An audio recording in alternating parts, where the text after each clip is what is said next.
We might start now. So welcome everybody. It's really good to see everyone here. My name's Fiona Salisbury and I'm the University Librarian at Trobe University. And I'd like to start by acknowledging the traditional owners of the land we're all working on and living on today. I'm zooming in from the Wurundjeri land and I'd like to pay my respects to elders past, present and emerging and recognise that this land was never ceded and was and always will be Aboriginal land. I'm very excited to be opening this session today. It's presented by the Trobe eBureau and the Trobe University Library. And many of you may have had the experience of authoring an academic textbook, or you may be thinking about writing and publishing an academic textbook. And in this session, we'll be exploring academic textbook publishing, but not as you may know it with a commercial publisher.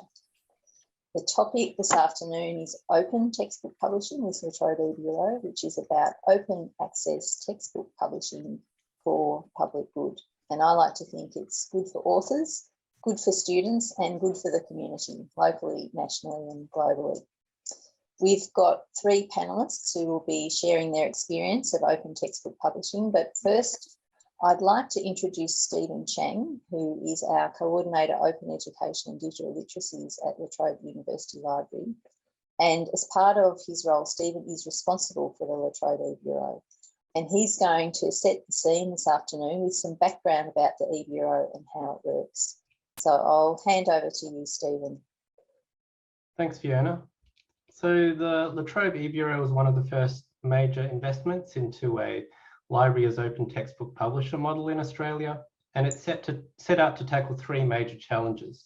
The first was student equity. So the cost of education and the cost of living has been rising while student poverty is becoming commonplace, especially in more marginalised cohorts. And so if you're a student and you're forced to choose between paying rent or buying a required textbook, that's pretty inequitable, and it means a big advantage is given to only those who can pay for it. The second is that for institutions and libraries, publishers are continuing to charge eye-watering prices for collections that increase every year, and meanwhile library budgets are under the crunch. So both these trends are unsustainable for students and their institutions. The third problem that the eBureau is trying to solve is straitjacketed learning resources. So learning and teaching today still has one foot in a traditional static print-centric model of learning resources, and some courses still assign expensive print textbooks because that's the way it's always been. But even where learning and resources have gone online, this hasn't always led to greater freedoms for academics and students. And this is partly because of the straitjacketed nature of commercial licensing, where resources are licensed for exclusivity, and that artificial scarcity is used to sell textbooks as maximum price expensive commodities, often bundled into limited license packages, meaning students can't always access them when they need them.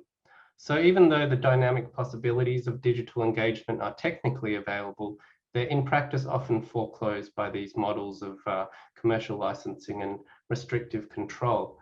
So to solve these crises, in 2016, the La Trobe University Library made an ambitious gambit and won a university grant of about $100,000. And this was used to create 4 projects to publish textbooks that are free and flexible.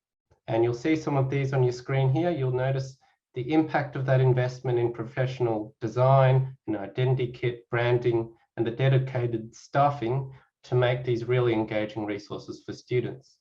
You'll also notice a wide variety of topics covered, some of which is a bit left of center and unique, like, for example, the Democracy and Difference book, the one with the cool animated cover. And one of our authors recently described the eBureau to me as an ideas laboratory. And I think that does express an important point, that separating textbook creation from commercial motives does lead to a more diverse and interesting range of content. So the pilot project from the grant matured into a fully fledged publishing model with a full suite of publishing services. And one way to think of this model is a shift from a library as knowledge curator to knowledge creator as well. A key plank of all this is the Creative Commons open access licenses that we use. So licensing for maximum free and flexible usage in learning and teaching. And this gives freedom to students to learn how they want and when they want without limited licenses. They can freely download, share, and print as many pages as they want, and take those to a quiet room free from digital distractions and screen fatigue, for example. Importantly, they have the freedom to access these resources long after they graduate, forever, in fact. And in this sense, open textbooks enable that lifelong learning and that work integrated learning. They can return to the text anytime to revisit and reflect on them. So these freedoms are the opposite of how commercial licenses often work to restrict student autonomy and choice in learning. Peer review is a well-known tool for supporting quality in research, and we apply the same principle here by facilitating peer review for most of our textbooks. And along with professional editing and design, together these features act as a kind of quality check. Being born digital and easily modifiable means a lot of adaptability and staying current with the world. So for example, you could add a chapter on COVID to an economics textbook pretty fast. And the digital nature also enables the use of embedded videos and learning objects that we include in the text to engage students through multimodal learning. We also provide top to bottom copyright checks and advice to ensure compliance and correct attribution and crediting of original creators and sources. Lastly, once we're ready to publish, we mint a digital object identifier, an ISBN, make it discoverable and Googleable through the library search, our open repository, OPAL, and the National Library of Australia. And the point of all these services as a package is to make sure that the author, the academic, only has to do one thing really, to write the manuscript and not worry too much about the other stuff. Academics are busy, so our approach is to let them focus on what they do best, writing, learning content, and applying discipline expertise. And over the last 5 years, these open textbooks have been used widely in La Trobe courses, saved student cohorts up to hundreds of thousands of dollars, and been adopted by both Australian and overseas universities. The student voice on what they actually think about these learning resources is crucial. So soon I'll share a video interview with a nursing student about her favourite eBureau book in the chat, as well as 2 research studies evaluating students' perspectives on these textbooks. But our panel are here to tell you more about this from an author perspective. So to briefly introduce them, we've got Dr. Brianna Julien, Senior Lecturer in Human Physiology and co-author of How to Do Science, a Guide to Researching Human Physiology.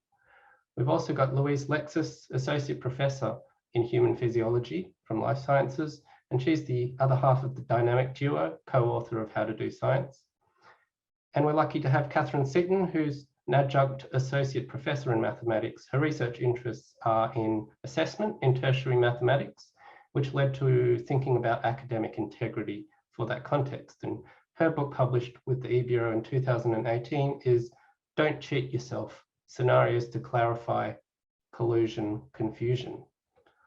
Last but not least, chairing our panel is Fiona Salisbury, the Executive Director of the Library and University Librarian at La Trobe Uni.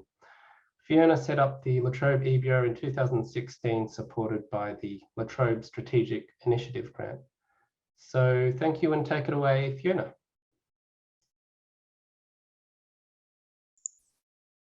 Thanks, Stephen, and welcome Brianna, Louise and Katherine. And the first question I have got is, what made you decide to write an open textbook with the eBureau? And I'm going to start with you, Katherine. Yeah, so I had a research grant, or no, a teaching and learning grant in 2016, and I developed some resources about academic integrity for maths students that were very student focused in terms of educating students about what is and isn't appropriate. And I wanted to share them. I realized there was nothing else around that was similar. So I wanted to share them with my colleagues. I wanted to share them beyond La Trobe, but I wanted to retain some kind of ownership or identification that I was the person who had done that work. Initially, before we turned it into a book, there were 26 single pages, which were stories. and it wasn't something that could go in a journal article, the kind of publication I was used to doing. I wanted it to be flexible, which is something Stephen mentioned, that people could just use one page or they could use all 26 pages. And someone said to me, oh, you need Creative Commons license. And then they said to me, actually, you need to go to the library. They're starting this initiative. So that's how I got into it. Thanks, Katherine. And Louise, how did you get started? Thanks, Fiona. So Brianna and I were teaching capstone subjects where we were getting the students to engage in the practice of science, so actually become scientists themselves. And we found that there were very few resources out there or textbooks that we could send students to help them with their scientific activities. And originally we set up some online quizzes where we thought we could teach students what they needed to do in preparation for their scientific activities. But we found that the students were seeing the two things as very disconnected. They were doing their quiz to get their mark and then move on to their scientific activities. So they weren't really taking on board what we wanted them to. And I still remember sitting down in the library with Brianna, I think at the end of the year or beginning of the following year, where the quizzes just hadn't worked. And she said, we need some kind of book. And so we put a guide together that we called the Capstone Guide. And then we applied for a grant and got a small grant at the same time the library did. And then we were able to turn that into a book. So I guess the original question comes back to there wasn't anything available for students to fill that need. So we filled that gap by writing the book. Yeah, no, that was fantastic. I remember that. It was just, you know, two things came, a harmony of interests, wasn't it? We came together at just the right time, so that was good. So given that experience, Brianna, could you tell us what you've learnt through publishing an open textbook? I knew a little bit about Creative Commons and open access things, I guess, from a perspective of a lecturer, and, you know, making sure I was using the right images in my lectures and things like that. So I sort of had a vague awareness of it. But I think through working with the eBureau, I've come to understand a bit more about the specific licenses. And I know Louise and I, when we first were, you know, we did, when we first thought about publishing this, we thought, oh, well, you know, we just assumed, well, we'll go out and try and, you know, publish it as a normal textbook, and couldn't get that off the ground. And so when we came to this, I guess our worry was, well, if we publish it open access, does that mean anyone can just take our work and put their name on it, and then, you know, we don't get any credit? It's not really about money anymore, but it was more about, well, you know, for something we'll touch on probably later on about, you know, for our careers, we want to be able to show impact, and if people can just take our work, you know, what does that mean? So I think it was really helpful to have people like Stephen who could talk us through, and Fiona at the time, to, you know, explain what all those different acronyms mean in their open access licensing. And it did put our mind at ease, understanding, okay, well, it means people can take your work, but they still need to attribute it to you, but can adapt it. And I guess what's been really exciting is just in the last couple of months, really, we've entered into a partnership with colleagues at USQ who want to take our work and sort of modify it so that it becomes a resource that's got the USQ flavour to it. So that was something that's was, yeah, a great opportunity for us, and something that we hadn't foreseen, but are really looking forward to working with another team on that work. No, that sounds fantastic. I think, and we'll hear more about this as we keep talking, but the opportunities that have come out of this for you as authors, I think has been pretty amazing. So that's good. What about some of the challenges that we've run into? Louise, do you want to tell us about some of the challenges? Sure, thanks, Fiona. Well, I'm really happy to say that most of our challenges were pre-meeting the eBureau and coming to work with you. So, and that relates to what Brianna said earlier. We'd been to a conference, and feedback from our conference presentation was, you should try and publish this guide that you've written. And we did try for a little while and hit lots and lots of brick walls. And we were even told at one point that we had to come up with $10,000 of our own money before we could take the next step. And so we found that really challenging because we had this really positive feedback, and despite trying, we just kept hitting dead ends. But then before the grants were due, I think it was Brianna said we really should try and put in for a grant to get some money to finally publish this. We still didn't know how we were going to do it, but we thought we'd give it a go. So I would say, and Bree, step in if you've got anything to add, that was our biggest challenge before coming together with the eBureau, but an ongoing challenge, and every academic will identify with this, is workload. And for something as amazing as the eBureau to continue to be successful, I think the university really needs to understand that it takes quite a bit of time for academics to prepare, write these textbooks and resources, and that if they're not given the time, they simply won't be produced. So I think that's the biggest challenge for academics in the space. In terms of the eBureau, you did an amazing job of supporting us. I think we were meeting weekly, and as Stephen said in his introduction, there was so much help in terms of getting the book up and running. We really did only need to focus on the writing, which was just amazing. Yeah. But there would be challenges for people if that wasn't the case. Yeah, no, that's really interesting. Thank you. The next question, and I'll ask you this, Brianna, what do you think is the difference between uploading notes to the LMS and authoring an actual textbook targeted at the Trobe students? And I think, you know, a lot of academics will have this question. It's quite easy to put stuff up on the LMS. Why do you know, what's the benefit in going to all that time and effort to actually write a textbook? I think, well, there's a few things. One, I think, is the professional product that you end up with. I mean, we had this capstone guide and we've done our best to make it look nice, and I think we put some pictures in there and it looked pretty good.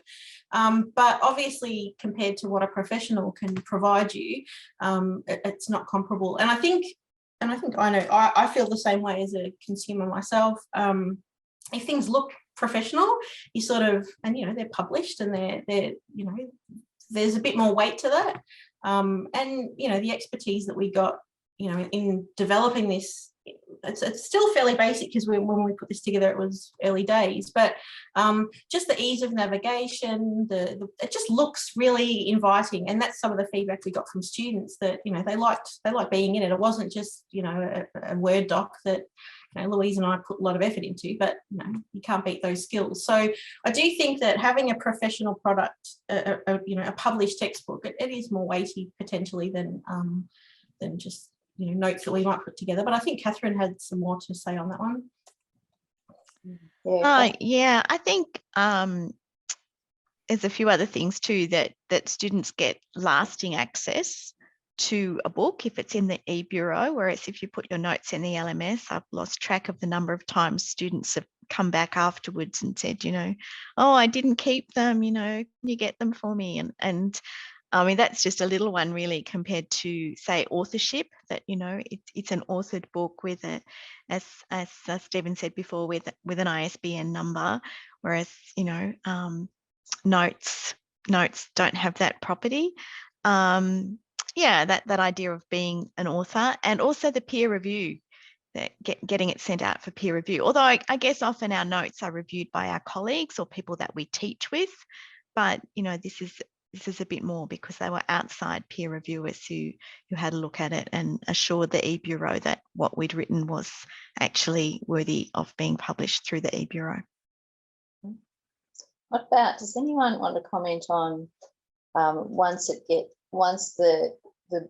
these open textbooks get out further in the world, sort of beyond La Trobe, you know, how what difference that makes? Because I know some of you have had that experience. Yeah, one early on I got a sort of weird email that I thought maybe was spam, but because it sort of came from a strange email address that I didn't recognise, and it was from a person who was working at a university in Indonesia, teaching in their medical school there, and they'd been kind enough to send us a note to say that they'd been using our textbook in their teaching, and we've had a few emails like that, and that's one of the main ways, I guess, we find out if people have been using our work. We kind of rely on them to get in touch. And so I think that's been awesome. Like, just, I mean, that's what you hope happens. And this is without sort of too much advertising or pushing this stuff out there. But I think, you know, hearing that people are really using it, and I think we, you know, we've had, looking at the stats, people from all over the world using the book.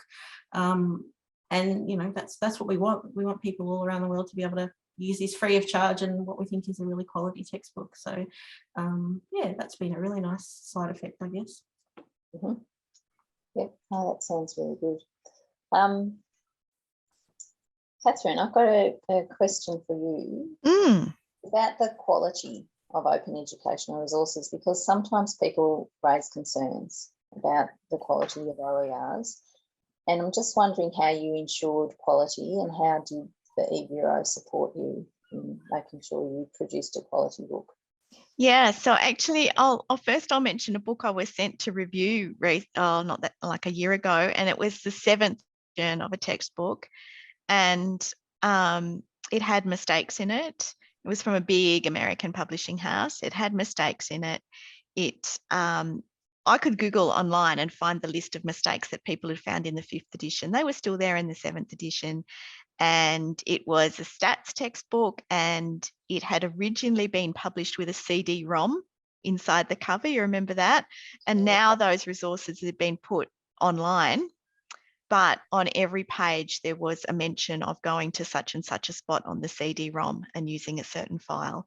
So in terms of quality, I mean, that's a big American publishing house. The thing was as thick as a Yellow Pages phone book, if people know what that is, and it would have cost students, you know, nearly $200 to buy, and that would be the quality that they would get. It's like a captive market thing, you know, it would be prescribed for their course. So, like, compare that to my experience where you had, and I think that someone said that before, you know, make it someone else's, you know, let people do what they do best. So the layout, the cover design, all those sorts of things were done professionally for me. There was an editor who checked the grammar and made some really helpful suggestions. The layout, just beautiful. And I guess the other thing is, because it's electronic, where there were some issues identified just at the last minute, it was still possible to fix them. So I think that, you know, the quality issue is really a little bit of a furphy, I think, you know. Actually, that sort of boutique, small, bespoke kind of experience of knowing everybody. So I worked with Jonathan and Kathy. Kathy? Yep, Kathy. Yeah. I wasn't meeting with them regularly, but, you know, whenever I needed something, absolutely. And just all came together, and, you know, really proud of the product. There's one printed copy, I was going to say. There's one printed copy in existence. It's with my parents who don't use the internet. Yeah. Oh, well, there. See how flexible it is. That's fantastic. Yeah. And of course the peer review. That's the other really big thing, that it was peer reviewed, and yeah. So I really didn't think there was any issue with the quality at all. Yeah, no, that's really good to know, because you know, quality is obviously really important from the library side as well. So it's good to hear that experience.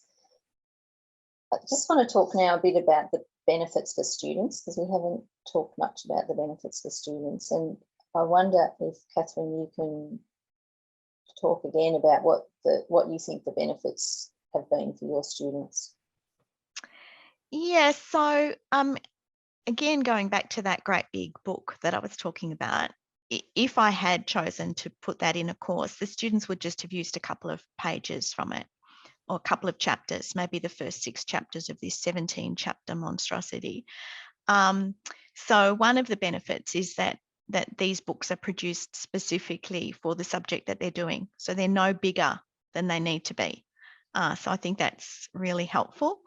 And flexible and free, and, you know, that, yeah, they can put it on an e-reader, or they can put it on their computer and have it wherever they are, and it customized to the La Trobe subject or the La Trobe experience or the Australian experience, whatever it needs to be, if you know, like Bri and Louise's books being taken further, you know, to that experience of the capstone at that university. And the same with my academic integrity sort of stuff, very, very Australian rather than say US or UK kind of flavour to it. So I think that's really, really important. And easy to keep it current and up to date. And again, I'd say the same thing about this big stats textbook that I was sent to review, 7th edition. You know, the examples in there were data from the 1st edition, you know, so that kind of, you know, and I wrote in my review, you know, the past is a foreign country, just like a foreign country is a foreign country. So those are the kind of benefits I think students get, that sort of freshness. Yeah, no, that's fantastic. Thank you. Bri, do you have any comments about the benefits? Yeah, I do. We did actually do a little bit of we did an evaluation of the how the students received the textbook the first year that we did use it, and they pleasingly found that they really they preferred it over a hardcover textbook, which was interesting because we assume that students these days are you know, digital natives and all that sort of stuff, but we know that it's not quite that simple. So we weren't sure. We thought that, you know, that it would be something that they'd be interested in. So they really did like the fact that that it was easy to carry with them rather than having to carry. They mentioned that, you know, having these heavy textbooks in their bags, taking them to and from campus, and they really liked the ability to search. So actually when they were looking for something, you know, type in the keywords they were looking for and it would automatically find that for them. And the fact that it was tailored to what we were teaching and physiology specifically. So we didn't have to sort of say, oh, we'll have a look at this chapter, but in physiology we sort of do that a little bit differently.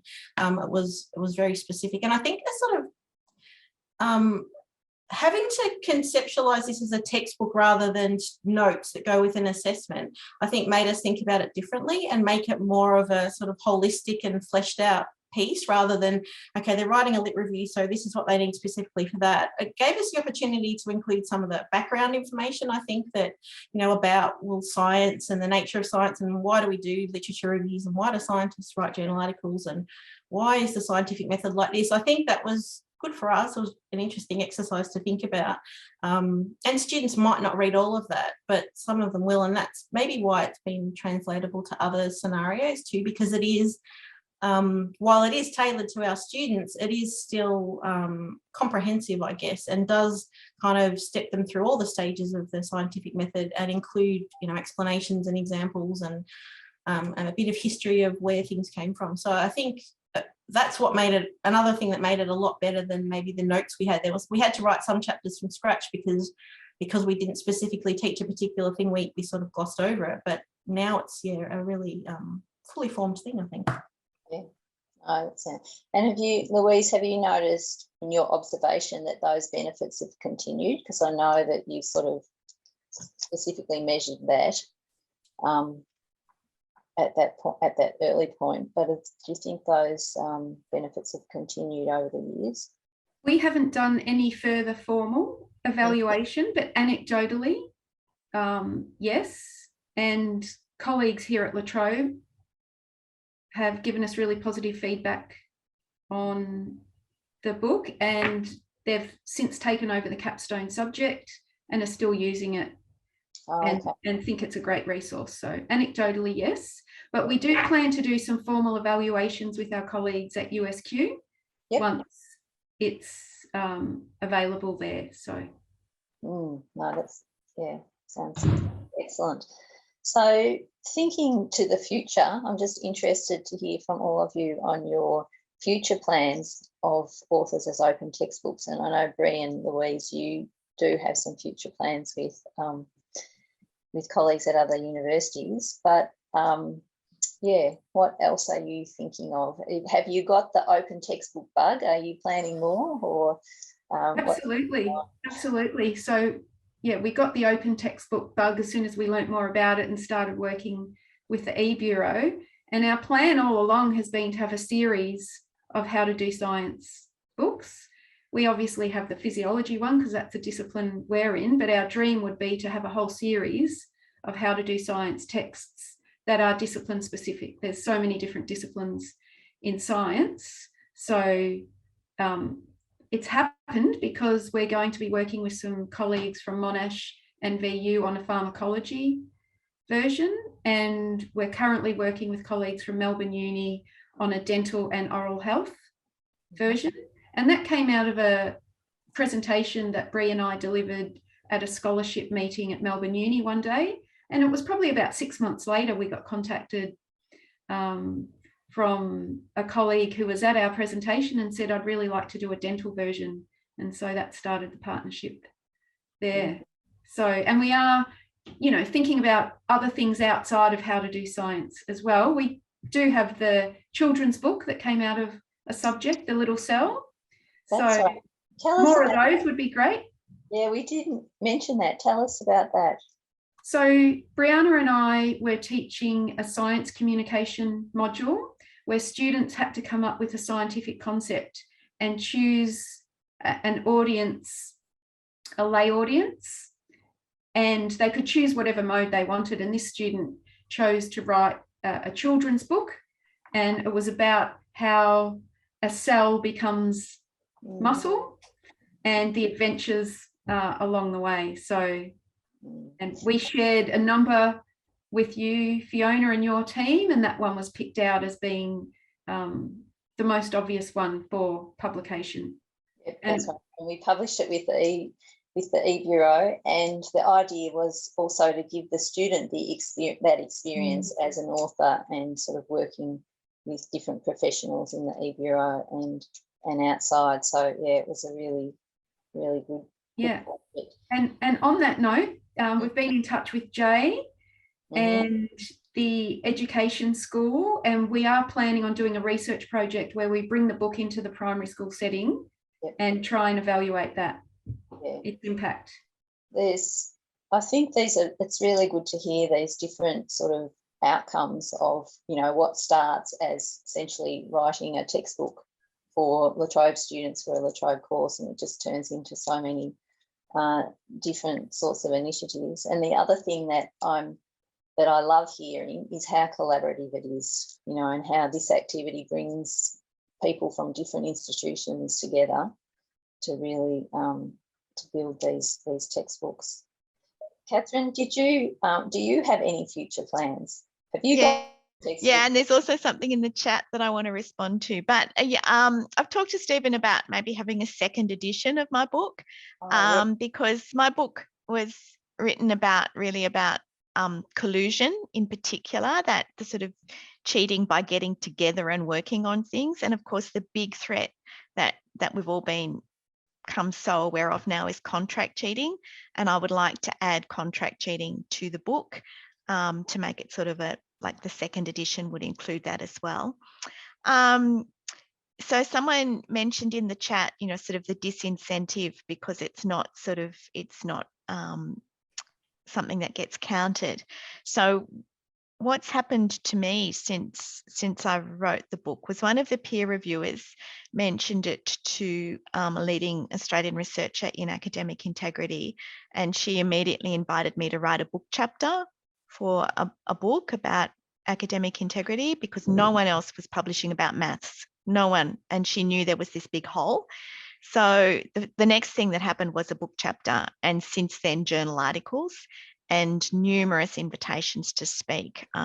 Since I took redundancy from La Trobe last December, I must have given 8 seminars around Australia and one to the head of maths and stats in the UK about academic integrity, all coming out really from people finding the book. You know, they Google academic integrity in undergraduate maths, they find my book, and it's just led to all these other possibilities for me. So like just writing the book made me more visible in that space, which is quite different from what I did before, because my research originally was in mathematical physics, and I've never had as many downloads for any of my mathematical physics papers as we've had for the book. So yeah, and look, the book chapter was lovely, and it, you know, it counts and it's beautiful, it sits on the shelf, and you know, it's written with lots of experts from around the world, but it costs a bomb, this book. So people know that I wrote a book chapter, but they still always cite the ebook because that's the one they've actually opened. Yeah. Yeah, that's because it's accessible. They think that. Yeah, that's really interesting. Thank you. And I think sorry, go on. Sorry, I was just going to jump in and say, because I sort of scanned the chat. Yes, and Louise mentioned the workload thing, and so I guess it's one of those things where we'll probably, academic workloads will never get sorted out in a way that we're happy with. But if you think about where your time is spent, doing something like this does lead to impact. And when you're trying to apply for promotion and things like that, being able to provide evidence that your work is being used at other universities, nationally, internationally, and just as Katherine said, that you become known for something, you build up your reputation, and you find people that want to collaborate with you on further projects. So I think thinking about it as a long-term kind of investment of your time, rather than sort of, I've got to try and find time to write a textbook, it's going to lead to more opportunities. Then, as Katherine said, we've also got a chapter in a book. I'm sure no one's read that book, but it feels nice to be able to say. But this one is where we're hearing from people and students and lots of and now have these collaborations that I think are going to lead to more success for us. So I think if you can invest that time, if you're thinking about where to invest your efforts, this is a nice one, and it's got that sort of social justice side to it as well, that it feels really nice that we've got this product out there that anyone can pick up and use, and and look, and I think for people who are teaching focused, it's a perfect, it's really just you're not writing a separate textbook, you're writing a textbook that's growing out of things that you're doing as part of your job anyway. So you do sort of get that synergy from it. For me though, like actually signing the contract that I would produce the manuscript by a certain date was actually the thing that got it done. So that was actually really important to getting it finished. Yeah.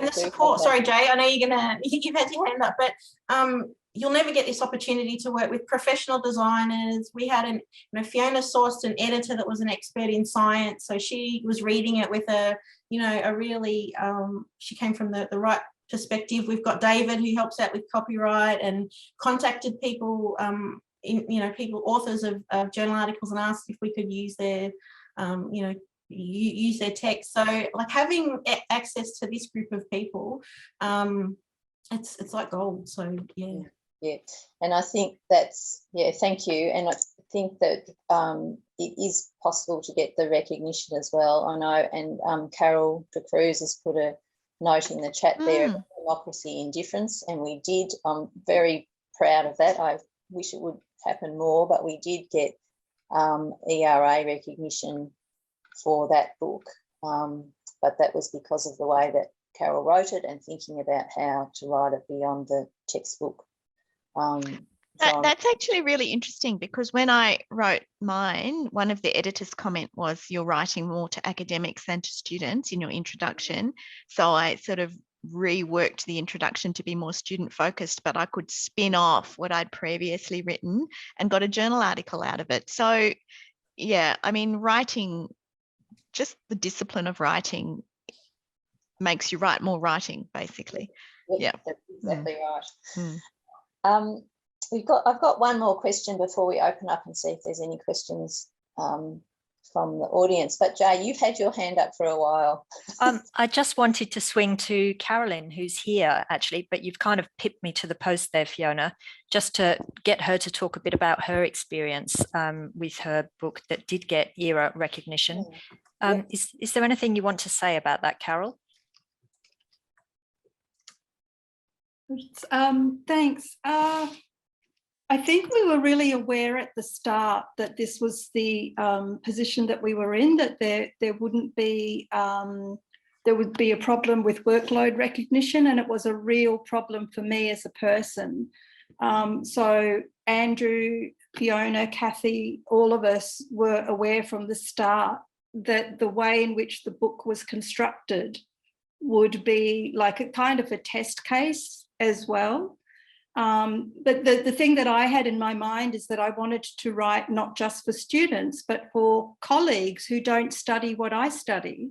And so it actually was a way of talking to other academics in different fields who don't have the language of gender, sexuality and diversity in the way that we do. And there's no way, and I imagine this would be the case for the mathematicians and everybody else that has written ebooks, there's no way that you don't do research for this. And so I think it's one of those things to recognise how academics work and to show that even if it appears that something is more oriented towards teaching and students, you can't do that without researching. Yeah, no, you're absolutely right. And I think, and like, I'm so glad that we did go through that process with your book, and that you know, we do need to look at how we can make that, sort of normalise that in future. I'm very interested, actually, Carol, and I'll talk to you about that afterwards, because yeah, if we go for the second edition with the contract cheating thing, let's go all the way. Yeah. Absolutely. Yeah, I think someone's asking about downloads, and Jonathan, lovely Jonathan, has put in the chat that you do monitor the downloads. I think Jay was going to look them up for us. Did that happen? That was Stephen, I think, Katherine. Did you get anywhere, Stephen? So maybe we can make that available after. If people are interested. Yeah, I think that might be interesting to people to know, just sort of like what kind of numbers, and I think you print a little map of the world so that you can. Yeah, you can do one that. of the ones I've seen is a map of the world, and I can see the numbers. It's really, it's encouraging. We'll do that.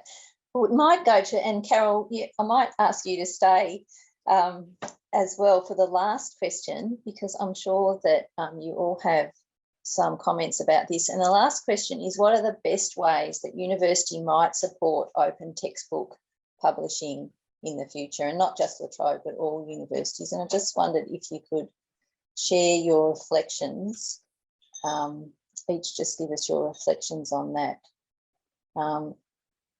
Brianna, do you want to start, and then I'll ask each of you in turn? I mean, I guess it would be nice to have that recognition and a little bit of workload allocation to work on these things. But I think, to be honest, maybe making sure that there's funding for a group like the eBureau, and making sure that there's enough people in the team that can provide support to the authors. I mean, at the moment, that's not a problem, but hopefully as you grow, and hopefully today people in the audience are thinking about writing something, making sure that you're resourced to actually help academics, because that, I mean, Louise and I just could not have done this stuff on our own. So having all these people that can just go off and do their thing takes the pressure off us. As Katherine said, we just had to write do the work and write it up and then sort of hand it over. And so, yeah, I think if universities just need to put their sort of support behind it, and make sure that, that in lieu of giving us time and funding so that we can actually do, contribute to, having you well resourced is important. Thanks, Bri. Louise. I'm just going to echo what Brianna's already said, in that, the eBureau setting, whatever that is in a university, needs to be really supportive for staff. Like Bri said, we could not have got it done without you. You really need that copyright support, the editing support, the peer review. So I think that is absolutely key. And then workload for the academics as well. So that's the support that academics can get outside of the eBureau support, is time, which most academics don't have much of. So thank you. Katherine. Yeah, the technical stuff and the promotional stuff. That was really important. Yeah, the little postcards that I could take to conferences and hand out. That was lots of fun. Like the ones you get in cafes. That was lots of fun. Fun, but also really useful. You could. It's like giving away your business card. You could give away your postcard. So those kind of things that I would never have thought to do because I'm not a publisher or an author or any of those things. Well, I am an author now, but I'd never done that kind of stuff for myself. It's not how journal articles, it's not how that whole thing works. So that was important. And then that sort of technical support. In fact, mathematicians don't write in Word. right? So even that was a challenge for me. We write in software, in mathematical typesetting software.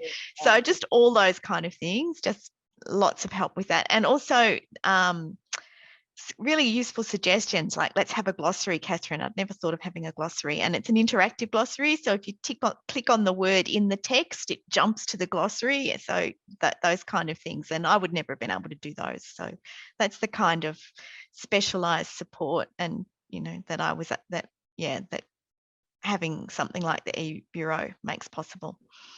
Thank you. And Carol, what do you think? What's your reflections on what universities could do? It's the same as what everybody said. It is resourcing eBureau. I think it's really underestimated how much labour was provided, and particularly casual labour. Seb Kearney was the person that did so many hours for this book. I can't tell you how many hours of setting up the spreadsheets to make sure that the copyright was all doing okay. But the other bonus was Seb was liaising with the Art Institute, and the artworks in that book are just amazing. They belong to La Trobe, and I still can't believe that, they don't see what they've got. And it's really unfortunate that we didn't get to launch the book, because I think we would have really been able to showcase how much you can produce with little, and really make a case, I think, for the eBureau expanding. I think that seems to be what everybody is saying as well. The other thing that eBureau provided that you wouldn't get elsewhere is that we were able to make this a multimedia book. Yes. So, Seb was doing that work of providing the links for our playlist. Claire put them all together into a Spotify link, and some of the things we still haven't put back into the book.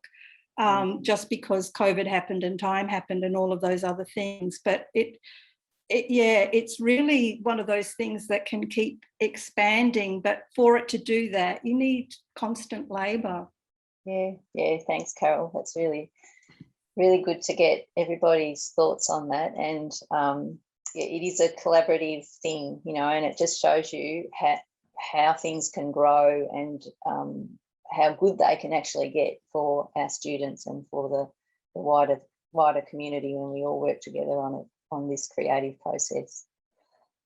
I think we could keep talking about this because there's so much in it, and there's so much more we could do, but we have reached the end of our time, so it's time to wrap up. So I'd just like to thank everyone again, all our 4 panellists. Thank you again, and thank you to Stephen as well, and to say that we are looking for, further collaborations. We're looking to support more La Trobe academics and more authors, La Trobe authors through the eBureau. So please contact Stephen, and also there's a survey that Jay's put in the chat. So if you wouldn't mind filling in the survey, and we look forward to hearing from you and publishing with you. Thank you, everybody. Thanks, Fiona. Thanks, Jay. Bye. Thank you.